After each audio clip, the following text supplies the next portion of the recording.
మాజీ ముఖ్యమంత్రి వైఎస్ఆర్ కాంగ్రెస్ పార్టీ అధ్యక్షులు శ్రీ జగన్మోహన్ రెడ్డి గారి నాయకత్వంలో అందుబాటులో ఉన్నటువంటి YSR Congress party parliamentary party సమావేశము, ఆ సమావేశానికి అందుబాటులో ఉన్నటువంటి లోక్సభ సభ్యులు, రాజ్యసభ సభ్యులు హాజరయ్యారు. శ్రీ వైవి సుబ్బారెడ్డి గారు పార్లమెంటరీ పార్టీ అధ్యక్షులు, అట్లాగే మిథున్ రెడ్డి గారు లోక్సభ పార్టీ ఫ్లోర్ లీడర్, అట్లాగే తిరుపతి లోక్సభ సభ్యులు శ్రీ గురుమూర్తి గారు, అరకు పార్లమెంటు సభ్యురాలు సోదరిమణి శ్రీమతి తనుజారాణి గారు, అట్లాగే గౌరవ రాజ్యసభ సభ్యులు శ్రీ ఆళ్ళ శ్రీ అయోధ్యరామరెడ్డి గారు, శ్రీ గొల్ల బాబురావు గారు, అలాగే మేడ రఘునాథ్ రెడ్డి గారు, మేమందరం కూడా సమావేశం అయ్యాం అందుబాటులో. అంటే పార్లమెంటు శీతాకాల సమావేశాలు 25వ తారీఖున జరగబోతున్నాయి. దాంట్లో పార్టీ అనుసరించవలసినటువంటి వ్యూహంపై ప్రధానంగా చర్చ చేయడం జరిగింది. ప్రధానంగా ఈరోజు మేము తీసుకున్న నిర్ణయాలు ఏంటంటే, పోలవరం ప్రాజెక్టు ఎత్తు తగ్గించే ప్రయత్నాలు జరుగుతున్నాయి, మనం చూస్తూ ఉన్నాం. దాన్ని 45.72 మీటర్ల నుంచి 41.5 మీటర్ల ఎత్తుకు తగ్గించాలని నిర్ణయం కేంద్ర ప్రభుత్వం తీసుకుందనేది మనకు కనబడుతోంది. దాని మీద ఆందోళన చేయాలని, అట్లాగే పెండింగ్ బిల్స్ ఏమైతే ఉన్నాయో ఇమ్మీడియట్గా రిలీజ్ చేయాలని, అంతే దాంతో పాటుగా R&R ప్రాజెక్ట్కి ఇది చాలా పెద్ద ఐటమ్ ఉంటుంది. ఈ R&R ప్రాజెక్ట్ నిధులను కూడా తక్షణమే రిలీజ్ చేయాలని, అక్కడ రైతులు ఎవరైతే భూములు కోల్పోయారో రైతులందరూ కూడా ఆందోళనగా ఉన్నారు. వారికి ఖచ్చితమైన తేదీ ఇప్పటి వరకు కూడా కేంద్ర ప్రభుత్వం కానీ రాష్ట్ర ప్రభుత్వం కానీ ఇప్పటి వరకు కూడా వాళ్ళకి తెలియజేసి ఉండలేదు. వెంటనే వాళ్ళకి రిలీజ్ చేయమని. ఇది మల్టీపర్పస్ ప్రాజెక్ట్ అన్న విషయం అందరికీ తెలుసు. దీనికి ఏమాత్రం కూడా అశ్రద్ధ జరగకుండా వెంటనే దీనికి తగిన ప్రోత్సాహం ఆంధ్రప్రదేశ్ ప్రభుత్వానికి ఇవ్వండి అని మా పార్టీ తరపు నుంచి కూడా గౌరవ ప్రధానమంత్రి గారిని మరి ప్రత్యేకంగా పార్లమెంటు శీతాకాల సమావేశంలో మా యొక్క వాణిని వినిపించమని మా అధ్యక్షుడు మమ్మల్ని ఆదేశించున్నారు. అట్లాగే విశాఖ స్టీల్ ప్లాంట్ కూడా, ఈ విశాఖ స్టీల్ ప్లాంట్ ప్రైవేటీకరణ చేస్తారనేది మనకు వినిపిస్తుంది. వినిపించినటువంటి ఓపెన్గానే చెబుతూ ఉన్నారు. కానీ కొన్ని రాజకీయ పార్టీలు అయితే ఆపుతున్నామని, ఇప్పుడు వేళ ప్రభుత్వమే చెప్తుంది, రాష్ట్ర ప్రభుత్వమే ఆపుతున్నామని. ఎవరిని నమ్మాలి మేము? అంతే దాని మీద మా వ్యూహం ఏంటంటే, ఖచ్చితంగా విశాఖ స్టీల్ ప్లాంట్ని ప్రైవేటీకరణ చేయడానికి వీలు లేదు. దాన్ని ఏదో విధంగా మీరు ఫండ్స్ పుల్అప్ చేసి ప్రభుత్వం ఖచ్చితంగా దాన్ని నడపాలి అనేది దాని మీద పెద్ద ఎత్తున మేము ఆందోళన చేయాలనేది, దీని గురించి కూడా అవసరమైతే ఢిల్లీలో ధర్నా కూడా చేయడానికి మేము వెనకట్టలేదు. ఈ విషయంలో మాత్రం కొంచెం గట్టిగా పోరాడండి అని మా అధ్యక్షులు శ్రీ జగన్మోహన్ రెడ్డి గారు మా అందరికీ కూడా మరి ఆదేశాలు ఇవ్వటం జరిగింది. అట్లాగే ఇది కూడా నేను ఇప్పుడు చెప్పబోయే అంశం కూడా మీ అందరికీ తెలుసు. This is long pending and desire of the Andhra Pradesh people.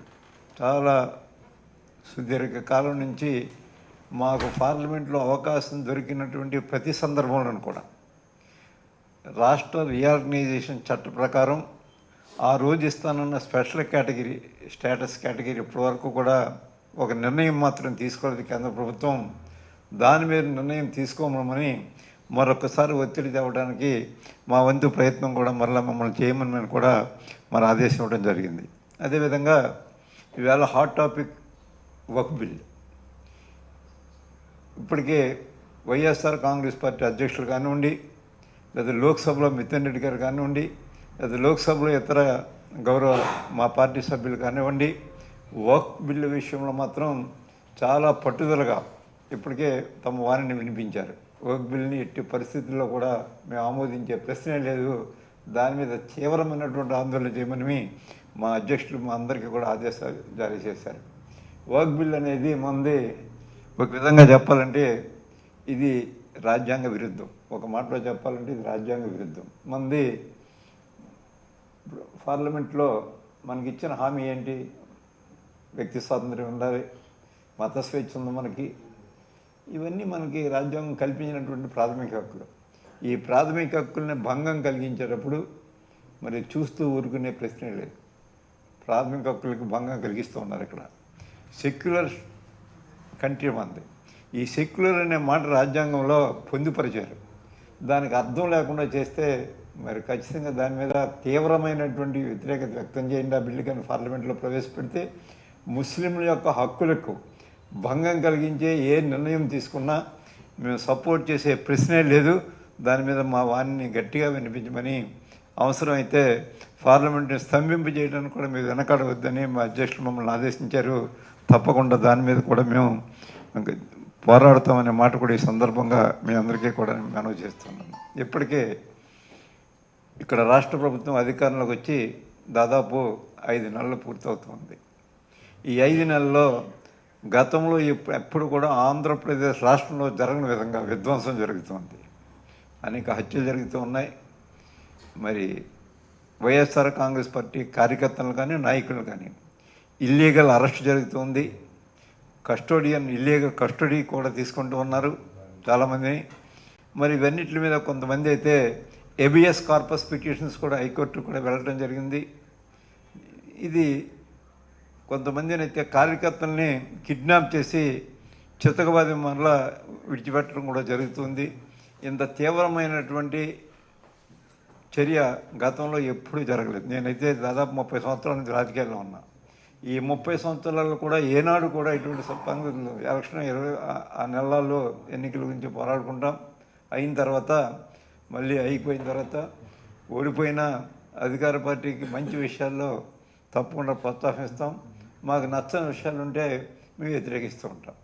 మరి ఈవేళ మేము మా ముఖ్యమంత్రి గారు మరి చెప్పారు, పోలవరం ప్రాజెక్టు విషయంలో కానివ్వండి, లేక విశాఖ స్టీల్ ప్లాంట్ విషయంలో కానివ్వండి, ఖచ్చితంగా మాట్లాడమని ఏం చెప్పారంటే ప్రభుత్వానికి పోలవరం ప్రాజెక్టుకి ఇంకా పెండింగ్ బిల్స్ ఉంటే పోరాడండి, ఇమ్మీడియట్గా ఇప్పించండి, ఇచ్చేలా చూడండి అని చెప్పారంటే మాకేమీ పాలకపక్షం మీద మాకేం శత్రుత్వం కాదు.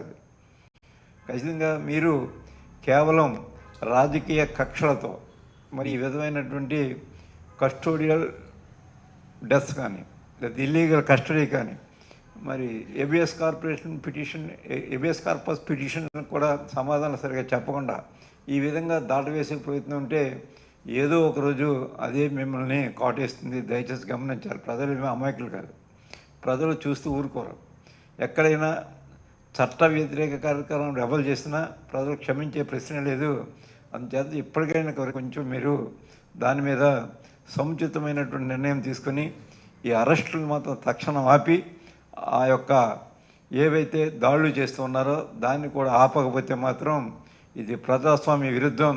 ప్రజల్లో తీవ్రమైనటువంటి వ్యతిరేక వ్యక్తం అయ్యే ప్రమాదం ఉంది. కాబట్టి దీన్ని గ్రహించవలసిందిగా కోరుతూ ఉన్నాను. అంతేకాకుండా ఐపీసీ సెక్షన్ 41A ప్రకారం ఎవరినైనా అరెస్ట్ చేయాలంటే ముందుగా వారికి నోటీస్ ఇవ్వాలి.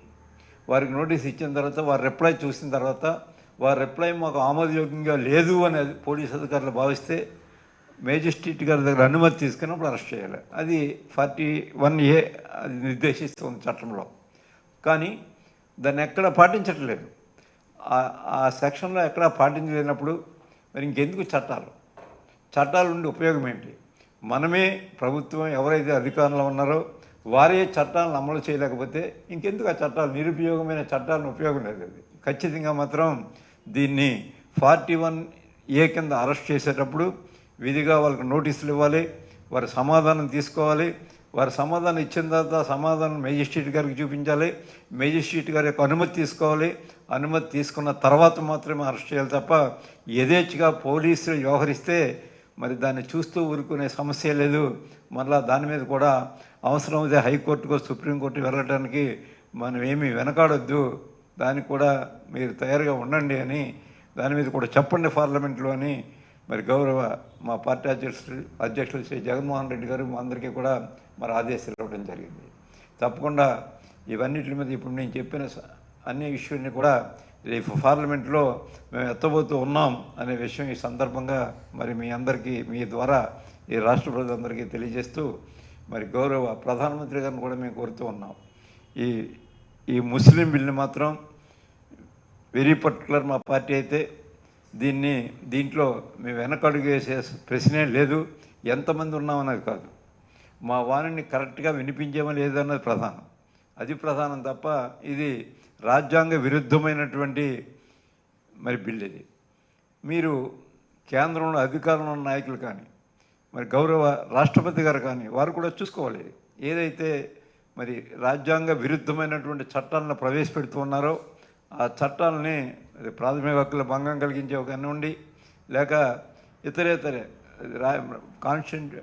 భారత రాజ్యాంగ ప్రియాంబులు మార్చే దానికని ప్రయత్నాలు జరిగినప్పుడు సుప్రీంకోర్టు మాత్రం చూస్తూ ఊరుకోమని కేశవానంద భారత కేసులో స్పష్టమైనటువంటి తీర్పు ఇచ్చారు.